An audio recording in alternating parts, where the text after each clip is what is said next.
The glove was supposed to be the break. For days, investigators had been staring at the same haunting image. A masked person standing outside Nancy Guthrie's Tucson area home, covered enough to hide their face, wearing gloves, carrying a backpack, moving with a calmness that made the video feel even worse. Then a glove was found about 2 miles away, and suddenly the case seemed to have something physical, something real, something that might finally give the masked figure a name. In a case like this, DNA can feel like hope. Not soft hope. Not the kind people say to comfort each other when there are no answers. This was scientific hope. A glove that looked similar to what the suspect wore had DNA on it. Investigators could test it. They could run it through CODIS, the national DNA database. They could compare it against millions of known samples. And for a moment, it felt like the mystery might finally move from a shadow on a porch camera to a real person with a name. But the result came back with no match, no hit in the national database, no clean identification, no record that pointed investigators straight to the person who may have stood outside Nancy's door. According to the source, the DNA from the glove and other DNA connected to the case did not match anything in the FBI's national database, even after being compared against roughly 22 million samples. That was devastating because this had been one of the most promising leads. That does not mean the glove became useless. It means the glove became patient.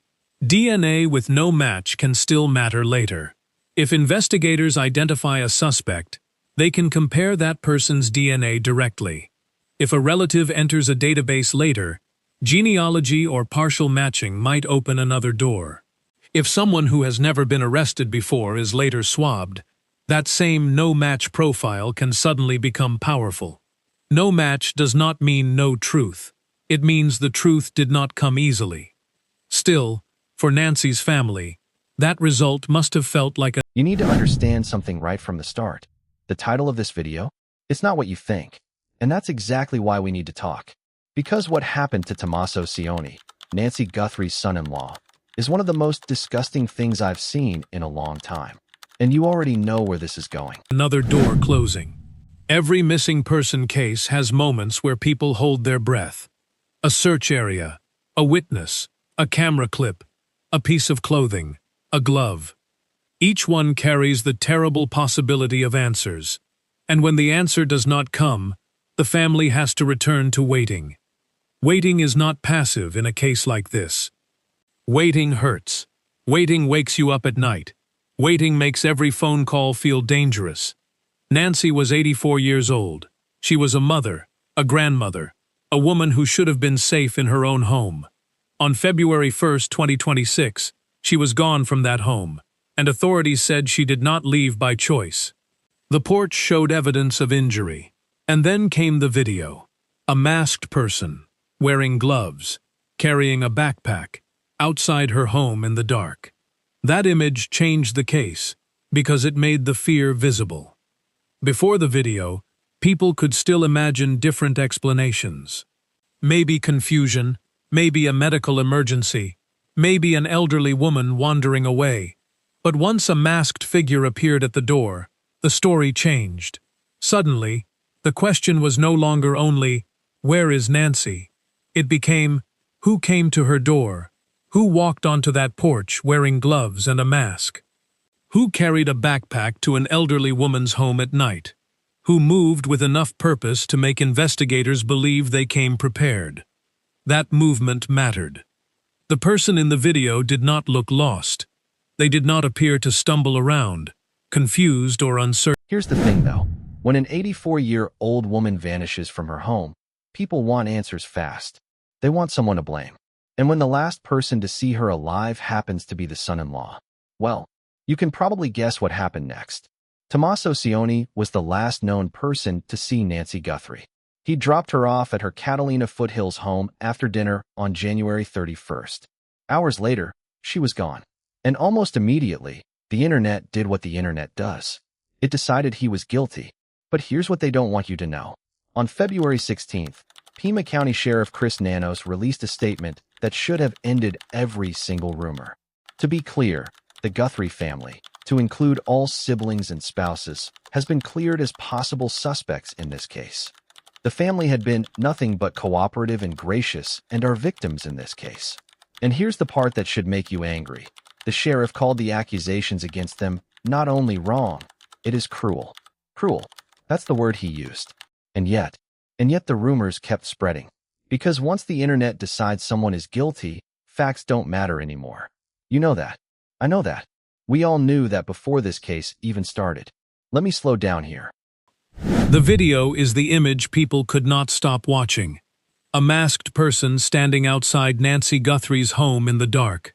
Gloves on, backpack secured, face covered. Body moving with purpose. There was no clear panic in the movement. No confused wandering. No sign that this person had simply ended up on the wrong porch by mistake. They looked like someone who came there for a reason, and that reason is what investigators were desperate to understand. In cases like this, a few seconds of video can become the center of everything. A camera may not capture a face, but it can still capture behavior. The way a person approaches a door, the speed of their walk, whether they look around nervously or move like they already know where they are going. Whether they hesitate before stepping onto the porch or go straight toward the entrance. With Nancy's case, investigators focused on all of it because the person in the video did not seem lost. That calmness made the footage more frightening. A panicked person acts one way, a prepared person acts another. The masked figure did not appear to rush.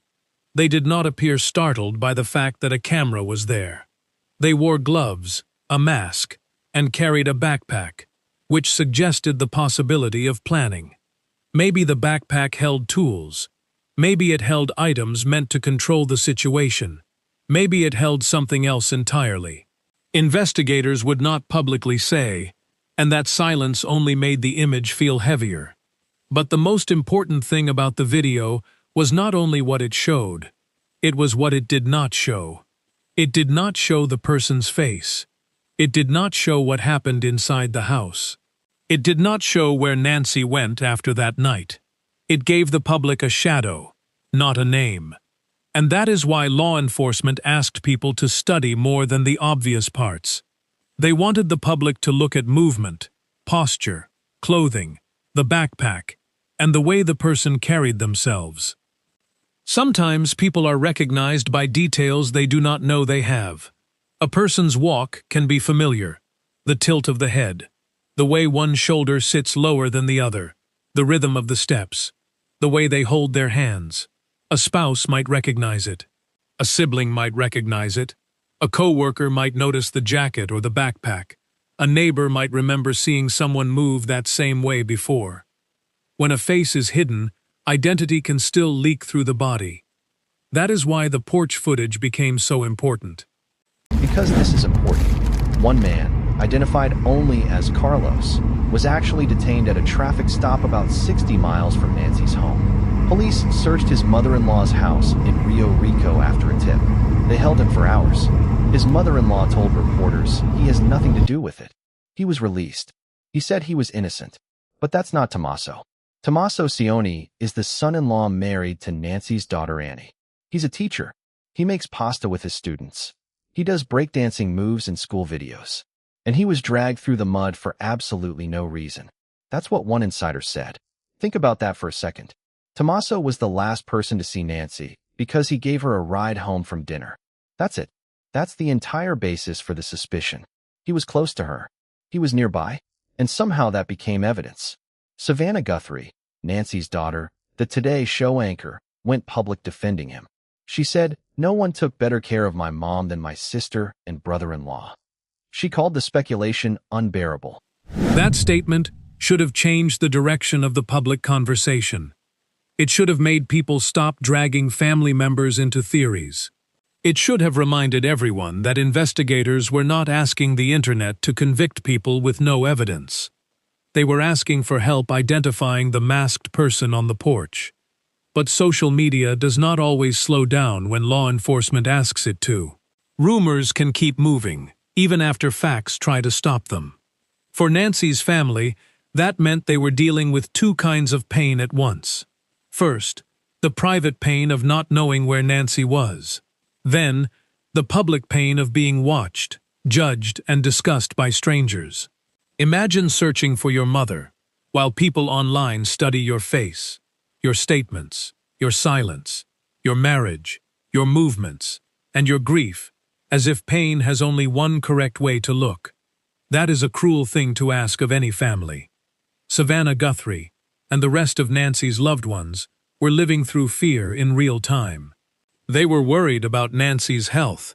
They were trying to keep attention on the case. They were asking for tips. They were working with law enforcement. And still, people online kept building stories around them. That is why the official clearing of the family matters so much. It does not remove the family's pain, but it does tell the public where suspicion should not be aimed. Around this time, Nancy's son-in-law spoke publicly for the first time. According to the source, he did not come forward with a confession or a dramatic claim. He appeared briefly outside his home with legal counsel nearby, while reporters shouted questions and cameras flashed. His statement was short and careful. He said he had nothing to hide. He said he loved Nancy. He said the family was praying for her safe return. Then he stopped. That statement mattered, because the public had been watching him too. People wanted to know who had access, who had responsibilities, who had last spoken to Nancy, who had been around the house. Those are natural questions in a case like this, but they can easily become unfair when facts are missing.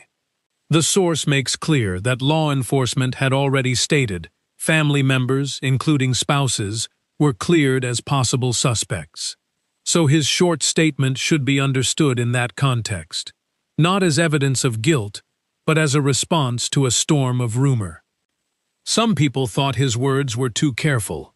Others thought restraint made sense. In an active investigation, lawyers often tell people to say very little, not because the person is guilty, but because public statements can be twisted, misunderstood, or used to create more confusion. A grieving family member can say one sentence badly, and suddenly thousands of strangers treat it like proof of something it is not. That is why silence can be legal advice, not a confession. But the public wanted more. They wanted emotion. They wanted long interviews. They wanted every person close to Nancy to explain where they were, what they knew, and how they felt. That desire is understandable, but it is also unfair. But the online mob didn't care. They kept digging through his old videos. They kept posting theories. They kept treating him like a suspect even after authorities said he wasn't. The real suspect is still out there. The masked person on that porch footage. They moved with purpose. Investigators believed someone in the community might recognize more than clothing. They might recognize the way the person walked, how they carried themselves, how the backpack sat, how their body moved, even with the face hidden. Sometimes, identity hides in habits. A face can be covered, but posture can still speak. That is why law enforcement pushed the video to the public. They knew someone might see what technology could not immediately name. A friend might recognize a limp. A coworker might recognize a jacket. A family member might recognize the way the shoulders move. People who know someone well can sometimes identify them from details so small they cannot even explain them. That was the hope, but hope, once again, moved slowly. The glove found 2 miles away raised the stakes because it seemed to connect the video to the real world. A masked figure wore gloves. A glove was found nearby. It had DNA. That sequence sounds simple, but investigations are rarely simple. A glove can be dropped intentionally or accidentally. It can belong to the suspect or someone else. It can carry DNA from direct use or transfer. It can be connected strongly, weakly, or not at all. That is why testing matters. When CODIS found no match, investigators had to adjust. A hit would have given them a known person, or at least a known profile already in the system. No hit meant the person may have never been arrested for an offense requiring DNA collection. It could mean the person had avoided law enforcement. It could mean the person was new to serious crime. It could also mean the DNA profile was not enough to name them yet. Every possibility had to stay open. That is where the case becomes more difficult. When DNA gives no name, investigators have to build the name another way. They turn to geography. They turn to cell towers. They turn to cameras, vehicles, clothing, discarded items, witness memories, purchase records, and movement patterns. They ask not only who left the glove, but how the glove got there. Why 2 miles away? Why that location? Was it thrown out during escape? Was it placed there to mislead? Was it lost during a change of clothing? 2 miles. The one wearing gloves, carrying a backpack, moving with purpose. The one whose DNA didn't match anything in the national database. The one the FBI is still looking for. The masked person. That is where it belongs in this source. The question becomes sharper. Who was that figure on the porch? Who had the nerve to approach Nancy's home prepared, covered, and carrying a backpack?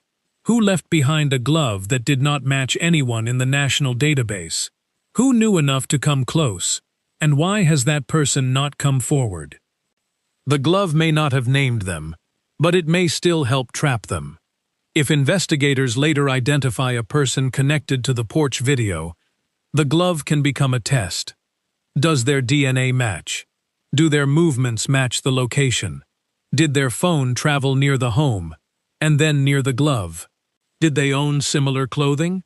Did they buy similar gloves? Did they have a backpack like the one in the video? A cold clue can become hot when another piece finally lands beside it. That is how cases often move, not in one dramatic leap, but in layers. The video gives behavior. The glove gives DNA.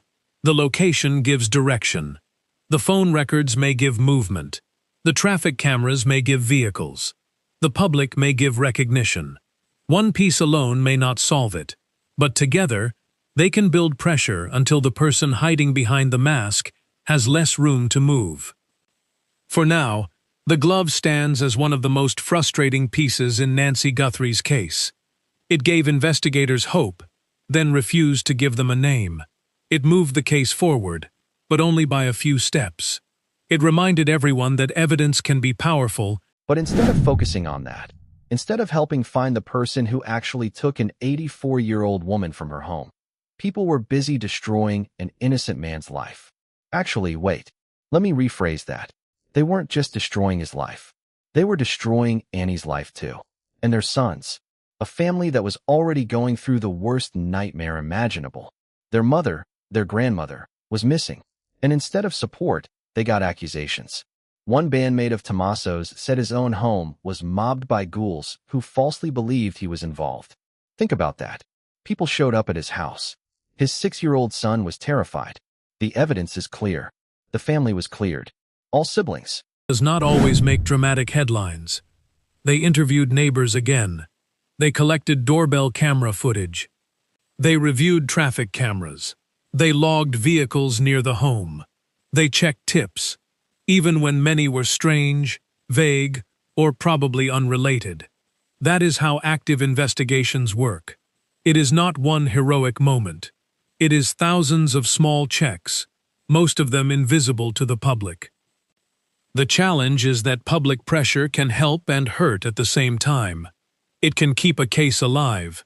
It can make someone recognize a clue. It can push people to search, share, and report what they saw. But it can also create noise. People begin seeing guilt in normal behavior. They decide someone is suspicious because they spoke too little, too much, too calmly, too emotionally, too early, or too late. In real life, grief does not follow internet rules. That is why the family being cleared is one of the most important pieces in this chapter. It is not just a detail. It is a boundary. It tells the audience that the official investigation had moved away from them as suspects. It tells viewers not to build the story around people the source says authorities cleared. And it sharpens the real mystery, because if the family was not the answer, then the masked figure becomes even more important. The question becomes, who had the nerve to step onto Nancy's porch? Who came prepared with a mask, gloves, and a backpack? Who left behind a glove with DNA that did not match the national database? Who may have been watching the home, studying the routine, or choosing the moment? Those questions are harder than pointing at familiar names. All spouses, every single one of them. The sheriff begged the media to report with some sense of compassion and professionalism. He said the family are victims plain and simple. And still the theories keep coming. Online commentators keep making unverified claims about financial disputes. They keep questioning why the family was cleared. They keep posting speculation even though no evidence has ever been presented linking Tommaso or Annie to any wrongdoing. It's exhausting. It's wrong. And you know it. Tommaso Cioni didn't confess to anything because there was nothing to confess to. He didn't finally confirm what happened because he doesn't know what happened. He was the last person to see his mother-in-law alive because he gave her a ride home. That's it. That's the whole story. The real story, the one they don't want you to focus on, is that an 84-year-old woman was taken from her home. She left without her medication. Blood was found on her porch. Sometimes it means they are protecting the case. Inside the home, officials said evidence suggested Nancy did not leave willingly. Blood was detected on the porch, confirming this was not just a quiet disappearance with no signs of harm. That detail deepened the fear around the masked figure, because now the porch was not only the place where someone was seen, it was also connected to evidence of injury. Investigators had to ask whether the injury happened outside, inside, or during movement between the two. The porch became a point of mystery. If the injury began there, the masked person may have acted quickly at the door. If the blood was transferred there later, then Nancy may have been moved through that area. Each possibility tells a different story. Investigators would study patterns, placement, and trace evidence carefully. But the public had only limited information. That is because the full forensic picture had to stay protected while the case remained active. And then the glove pulled the story 2 miles away. The person on the porch wore gloves. A glove was found later, similar in appearance, carrying DNA that did not match the national database. The location mattered. 2 miles is close enough to suggest a path, but far enough to raise questions. Did the suspect discard it while escaping? Did it fall accidentally? Was it left to mislead investigators? Or was it part of a route someone knew well? That question connects back to the movement in the video. The masked person looked calm. Calm can mean experience. Calm can mean confidence. Calm can mean familiarity with the area. It can also mean the person had watched Nancy's home before. Investigators asked whether anyone had seen a person lingering nearby, jogging past repeatedly, sitting in a parked car, or walking the area in the days before Nancy vanished. Every report had to be checked, because not every strange memory is connected, but one might be. This is where the case begins to feel less random. A masked person, a backpack, gloves, no visible hesitation, no confirmed forced entry. A glove found 2 miles away. Blood on the porch. A missing elderly woman without medication. These details do not give the full answer, but they create pressure in one direction. Whoever came to Nancy's home appears to have come prepared. For Nancy's family, the video must be unbearable. It is one thing to know someone you love is missing. It is another to see the moment danger may have arrived. To watch a figure stand where your mother once opened her door. To know that a few seconds of footage may hold the key to everything, yet still not show enough to bring her home. That kind of evidence can comfort and torture at the same time. The public watched the video again and again because people wanted to help. They paused it, zoomed in, compared clothing, studied the backpack, watched the walk. But investigators had to separate useful tips from noise. Online guesses can spread quickly and harm innocent people. That is why authorities continued to focus on confirmed evidence, not rumor. The family had been cleared. The masked person was the focus. The video was the clue. A masked person was caught on camera. A glove was found 2 miles away with DNA that didn't match anyone in the system. And somewhere out there, that person is still walking free. Why are we so quick to destroy innocent people when the real guilty party is still out there? Why do we turn grief into entertainment? Why do we take proximity and turn it into conspiracy? You tell me. Because I honestly don't have the answer. And neither do they. Nancy Guthrie is still missing. The glove remained at the center of the story, even after the CODIS result gave no name. Investigators were exploring familial DNA analysis, according to the source. That kind of testing can look for partial matches that may point toward relatives. It is complex. It requires legal care, but it can change a case when the direct suspect is not in a database. A glove that once seemed silent may speak later if the right comparison appears. That is one of the reasons Nancy's case was not over. A no-match result is not an ending. A partial plate is not an ending. A possible suspect lead is not an ending. Even a search warrant is not an ending. All of these are steps. Some steps may lead nowhere. Others may lead directly to the person responsible. Investigators had to keep moving carefully, because one wrong assumption could damage the search for justice. Meanwhile, Nancy's family was still waiting for the only answer that mattered most to them. Not just who, where. Where is Nancy? Evidence can narrow the suspect pool. Evidence can show preparation. Evidence can connect a vehicle or device to a route. But Nancy herself still had to be found. That is the wound. Her family is still waiting. And Tommaso Cioni, an innocent man, had his name dragged through the mud for absolutely no reason. That's not justice. That's not investigation. That's something else entirely. And we all knew it was coming. We always do.